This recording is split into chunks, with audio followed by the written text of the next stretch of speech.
आपको आपके बच्चे पर ध्यान देना होगा। आप इसके पापा है ना? वेट, आप यहाँ पर फोन किससे पूछ के चला रहे हैं? केविन, तुम यहाँ पर फोन चलाने आए हो? ओह नहीं स्वीट हार्ट, मैं तो बस इंस्टाग्राम पर प्रोफाइल चेंज कर रहा था। ओह, मतलब तुम हमारी इंस्टाग्राम पर मैचिंग प्रोफाइल पिक्चर्स हटा रहे हो? वो नहीं स्वीट हार्ट, एक्चुअली वो ऑफिस में मेरी एक दोस्त है सितारा, तो उसके साथ थोड़ा मैचिंग।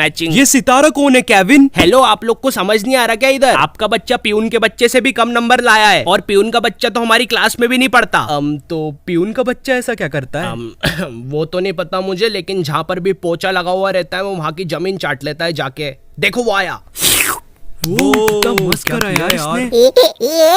वो तुम कहाँ जा रहे हो? तुम बस घर की जमीन चाटोगे। मुझे ऐसा लगता है इस बच्चे को दिमाग की कोई प्रॉब्लम है। ओ, दिमाग की प्रॉब्लम, जब भी इसके नंबर नहीं आते हैं। हाँ, इसकी ट्यूशन लगवा देते हैं फिर। हाँ, जैन मैम के यहाँ डन करते हैं। नहीं, चंद्रेश जी के यहाँ भेजते हैं। अरे आप लोग का दिमाग खराब है क्या? मैंने बोला इसको दिमाग की प्रॉब्लम है, आप लोग कोचिंग की बातें कर रहे हो। वैसे चंद्रेश जी के यहाँ भेज सकते हो, कोचिंग पढ़ाते बड़ा मस्त है। अगर वहाँ पे आपका बच्चा कोचिंग जाएगा तो मैं तो उसको पूरे फुल नंबर दूंगी, मेरी तरफ से थूक लगा के फुल गारंटी।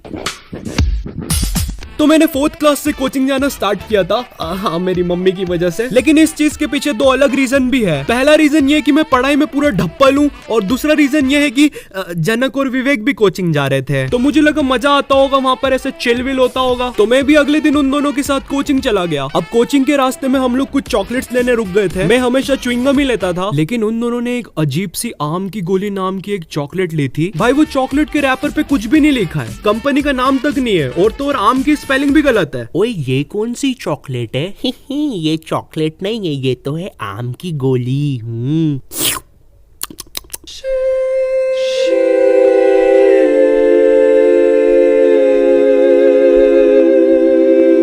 मुझे नहीं पता था यार, कोकेन आम की गोली के नाम से भी बिकती है।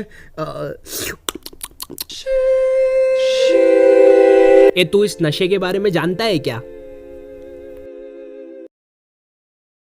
तो मैं कहाँ पे था? कोचिंग। हाँ, तो जैसे ही मैं पहले दिन कोचिंग पहुंचा यार, वहाँ जाते से मेरी फट गई, क्योंकि वो कोचिंग एक तो इतनी छोटी सी थी और उसमें इतने सारे बच्चे बैठे हुए थे। 2 बच्चे तो बाहर रोड पे बैठ के चिल कर रहे थे। नहीं, मैं मजाक कर रहा हूँ, हमारी कोचिंग के नहीं थे।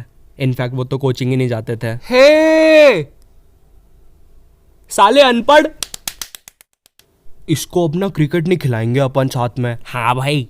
तो मेरी कोचिंग 4 से 5 बजे तक लगती थी, बट कोई बच्चा अगर 5 बजे तक अपना काम नहीं कंप्लीट करता था तो उसका टाइम एक्सटेंड हो जाता था। मतलब कि अगर तुम्हें कोई आंसर्स याद नहीं हो रहे तो तुम्हें वहाँ पे रात भर बैठना पड़ेगा। अब मुझे पता है तुम्हारे हरामी दिमाग में एक ही चीज आ रही है कि भाई मैं होता तो वहाँ से भाग जाता। तो नहीं मेरे भाई, कोचिंग के गेट के पास एक बहुत मोटा सा डॉग बैठा रहता था, और 4th क्लास में मेरे पैर कोई हुसैन बोल्ट बराबर तो थे नहीं कि वहाँ से भाग जाता। भाई, एक तो इतना मोटा सा था, मैं भागता तो वो भी मेरे पीछे भागता, डबल ट्रबल हो जाता। पर खैर, पहला दिन काफी नॉर्मल था मेरे लिए कोचिंग का। मैं 5 बजे घर आ गया था। लेकिन 2 दिन के बाद जनक और विवेक ने कोचिंग छोड़ दी, मगर मेरी मम्मी ने मुझे कोचिंग नहीं छोड़ने दी, और फिर कोचिंग ने भी मुझे कभी 7 बजे के पहले घर नहीं छोड़ा। ये तो बिल्कुल सही बात बोली आपने।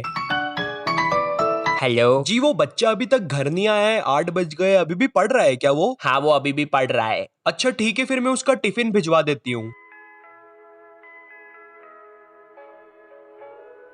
2 बजे तक स्कूल, 4 से 8 बजे तक की कोचिंग, और फिर सो जाओ। 1 नंबर की झंड जिंदगी।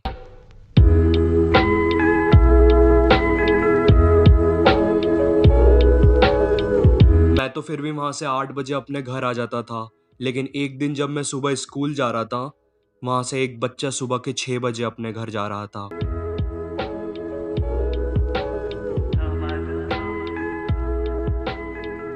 सच बता रहा हूँ, उस कोचिंग ने मेरा जीना हराम कर दिया था। मगर फिर मेरे दिमाग में एक अल्टीमेट आइडिया आया। अबे यहाँ क्यों मूत रहा है? तू नालायक था, ये तो हमको पता था, लेकिन तुझसे ये उम्मीद नहीं थी। अब चल तू घर, तेरे को बताती हूँ मैं। लेके जाओ इसको, पूरा कारपेट खराब कर दिया मेरा। अब कभी लेके मत आना इसको इधर। यस, मैंने सच्ची में सुसु कर दी थी कोचिंग में। और सच बताओ तो मुझे प्राउड है इस चीज पर, और मुझे लगा मेरी मम्मी को भी प्राउड होगा, क्योंकि पहली बार बिस्तर के अलावा कहीं और सुसु करी थी मैंने। मगर ऐसा कुछ भी नहीं हुआ, उल्टा मम्मी ने मुझे इतने लाफे लगाए ना। मगर वो सब चीजें कुछ भी नहीं थी, क्योंकि अब मैं जो कोचिंग जाने वाला था ना, ओ बॉय, कुछ खास था उस कोचिंग के बारे में। भाई, वो मैम सारे सब्जेक्ट पढ़ाती थी मेरे को, बस 200 रुपए में। है एक बार और बोलूं? हाँ, रुको। मात्र 200 रुपए में। खैर, हमारी कोचिंग में एक खास बात थी। उस कोचिंग में गांधी जयंती और मैम के बर्थडे के टाइम पे एक भयंकर सी पार्टी होती थी। अब मुझे नहीं पता गांधी जयंती और मैम के बर्थडे के बीच में क्या संबंध है, मगर फिर भी हमारी ये भयंकर सी पार्टी देर रात शाम को 5:30 बजे स्टार्ट होती थी। पीने के लिए हमारे पास काफी प्रीमियम ड्रिंक्स रहती थी, जैसे कि रसना और बस रसना। गॉड था यार रसना उस टाइम, हंस क्या रहे हो। वो कोचिंग का काफी बेस्ट होने का रीजन था उसका टाइम। मेरी कोचिंग 3 से 4 बजे तक लगती थी दोपहर में, जो कि मेरी मैम का सोने का टाइम रहता था। तो मैं 3 बजे कोचिंग जाता था और मैम मुझे क्वेश्चन देकर सो जाती थी, टीवी खुला करके। सुनो, मेरी बात सुनो, मैं 4th क्लास का बच्चा हूं, मेरे सामने टीवी खुला करके मुझे बोलोगे कि पढ़ाई कर? पागल हो क्या? नहीं, पागल हो क्या? और तो और भाई, मैम की टीवी में इतने मजेदार चैनल आते थे ना भाई, मैंने घर पे आज तक वो चैनल्स कभी देखे तक नहीं थे। ओह वाओ, ये कौन सा चैनल है? ले जाइए फुल रूपा की मजेदार चड्डी, फुल इलास्टिक मजेदार चड्डी पहन के एकदम मजा आ जाएगा। बहन की है, बच्चे देख क्या रहा है, डायल कर 00100। नहीं डायल किया तो तेरी भी बहन की। नहीं, इसको बदलो, गलत चैनल। तो मैं कोई सा भी चैनल लगा के रैंडमली देखने लग जाता था, क्योंकि टीवी तो म्यूट रहती थी। अपने इस आनंद को एक लेवल और बढ़ाने के लिए मैं मैम के बच्चे कुछ स्नैक्स भी ले लेता था, जो मैम दोपहर में खाते खाते सो गई थी। तुम्हारा नहीं पता, मगर मेरी तो फुल दोपहर बन जाती थी। फिर 4 बजे समथिंग मैम के उठने का टाइम होता था। अब उस टाइम जो क्वेश्चंस मुझे मैम ने नींद में दिए थे वो 10 मिनट में करने की तो मेरी औकात थी नहीं, इसलिए मैं बुक खोल के रैंडमली कोई भी 3 क्वेश्चंस उठा के सॉल्व करके मैम को दिखा देता था। Easy shit. और वो मैम मान भी जाती थी। भाई, इनको ये भी नहीं मालूम ये फीस किसकी ले रही है। कोचिंग के टाइम अगर मैं इनके साथ 3 से 4 सो भी जाऊं ना, भाई इनको नहीं फर्क पड़ रहा, 4 बजे मुझे चाय और पार्ले जी बिस्किट खिला के घर भी भेज देगी। पर खैर, वो चीजें मेरी एग्जाम्स में दिखती थी, फिर ये सब होता था और फिर से मुझे कोचिंग जाना पड़ता था। मतलब मैं एग्जाम्स में फेल होता हूँ, फिर कोचिंग जाता हूँ, फिर एग्जाम्स में फेल होता हूँ। ओ फक, मतलब मैं एक इन्फिनाइट टाइम लूप में फंसा हुआ हूँ, और इसलिए शायद मैं आज तक 4th क्लास में ही हूँ।